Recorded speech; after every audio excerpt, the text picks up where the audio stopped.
So I'm Alex, I'm from Salford Business School, and I want to talk to you a bit, building on what Steve was saying and looking at these kind of international connections within football.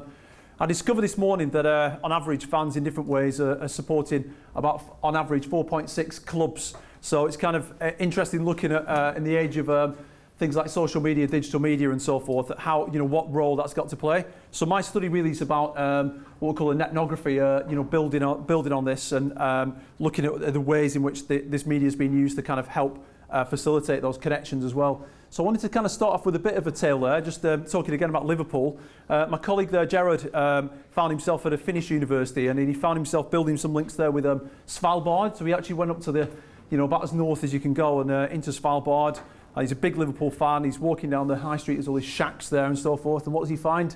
A bar there, this is Anfield, with the liver birds of Svalbard. Yeah, so he's formed connections there for life, and he's kept in touch through social media and so forth. So the whole point is that in this day and age, we've always had these kind of pockets of interesting fans popping up.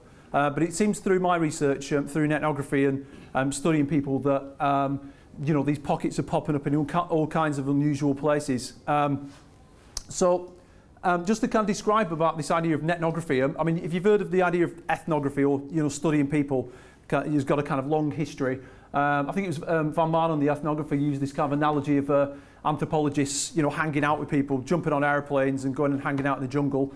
And then the sociologists kind of following on and jumping in the VWs and driving down the motorway somewhere to go and hang out and observe what's happening. So the netnographer really, it's about, using the sort of wealth of digital media and social media and so forth to actually find out what people are doing. And of course that's kind of exploded over the last few years.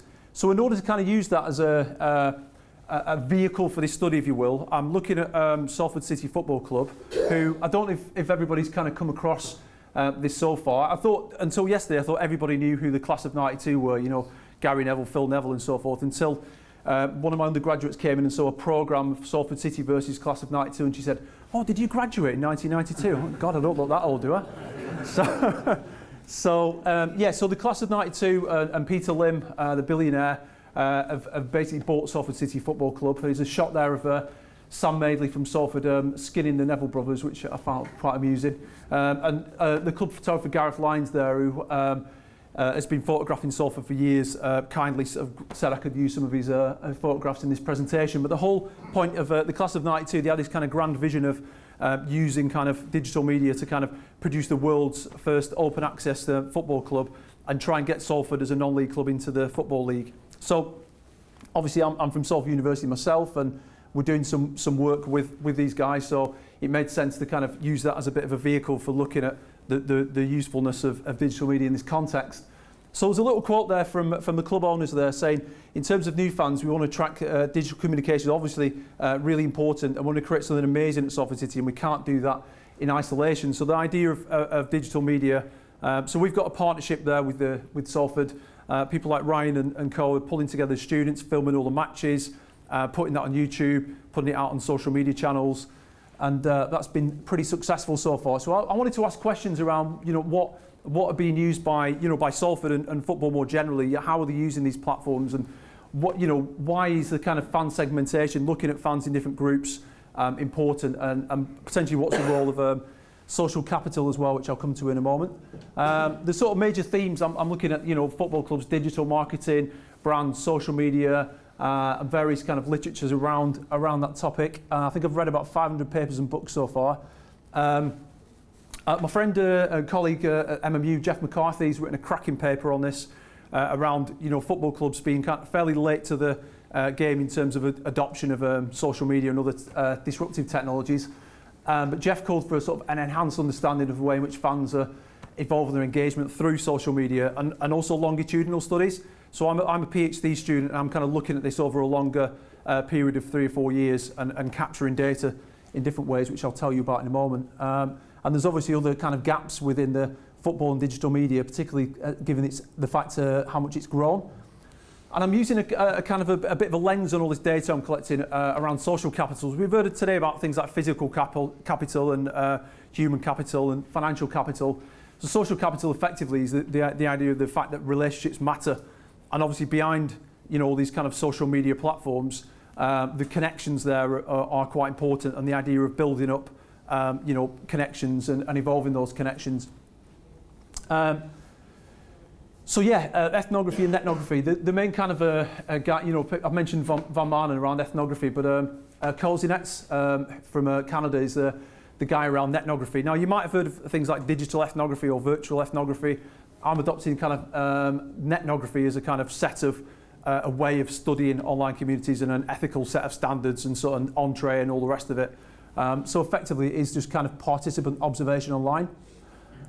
So I'm using things like social network analysis, interviews, and participant observation online through things like Twitter, Facebook, and YouTube.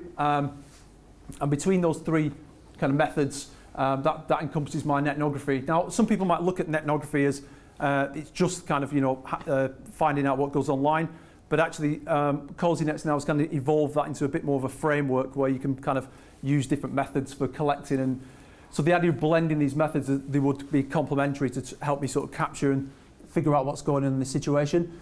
So the interviews I did with fans, people with some connection to Salford, and then football more generally, some experts within football, communications managers, participant observation with different social media, digital media channels, and then social network analysis, using social media to kind of almost identify who are the key people to talk to for further interview, and hence the blend, basically.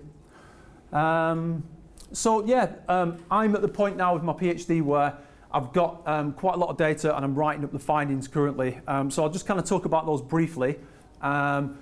So Salford have now, I mean, incredibly, a lot of, they've now got well over 100,000 Twitter followers, which as a non-league club is unbelievable. They started off with, before the class of 92 took over, 70 or 80 people coming down to the games, maybe, 1,000 to 1,500 Twitter followers. And that's now absolutely exploded to over 100,000. And many of these international as well. I mean, I took this from a tool called Follow Wonk. But since then, things have popped up like the Salford fans of Russia, for example, have grown since then. So there's all kinds of these incredible pockets of activity happening all over the world. And one would argue perhaps the reason for this is the influence of the class of 92 and things like Manchester United, for example. So Gary Neville, you can see there, this is a social network analysis map of mapping out Twitter data. You can see people like Gary Neville there, Man United and Salford, and then all these kind of connections coming to and from. So there's kind of almost a social capital between some of these bigger clubs. Manchester United, the class of 92, has been an influence. It's influenced people to the extent that they want to go and set up their own supporters club in far-flung parts of the world. So social network analysis, for anyone that's come across it, is a kind of growing field way of capturing data. I'm not a data scientist, but I'm kind of using this almost to identify who the key people are, and then go back and actually interview those people as well, and sometimes through social media. So I can find things like, dig into the meaning of that. Like why are Man United connected at that point? Well, Salford were playing Man United at that time in the under-21s. Different kind of celebrities that are getting involved on social media, and different kind of things, other kind of incidents that happen. And I've conducted about 25, 26 interviews now with lots of different people from different kind of fans and even fans from around the world. So people, places like Russia, India, America, and Italy and so forth as well. And I've been able to do that by identifying those people through the different methods and through social network analysis and searches and so forth. Coming back to the social capital idea. Social capital, there's within the literature kind of almost like three ways of looking at social capital, or these kind of strength of relationships, kind of bonding, links between people who are quite similar, bridging, cutting across various lines of of social cleavage, and then linking, reaching out to unlike people in dissimilar situations as well. So what I've kind of found so far is looking at these different groups. I mean, if you look at Salford, they've got 100,000 Twitter followers. A lot of them are kind of, you kind of get these Pareto distributions of 99-1 basically. So a lot of them are kind of what you might call lurkers. They're not actually actively doing very much, but they are there. They're part of the 100,000.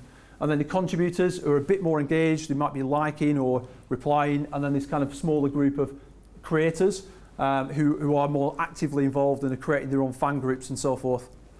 So I was kind of interested in looking at that, where those different types of fan might sit and different types of where social capital is important. So obviously this big group of followers are mainly using Twitter, and then the current fans kind of Twitter and Facebook, and then core fans, you know, the people that tend to go to the matches and so forth, are using all those and more, including forums and so forth as well.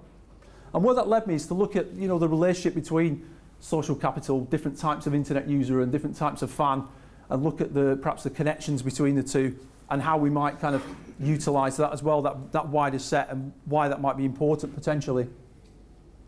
So there's a few kind of examples of the type of things coming back from the data there.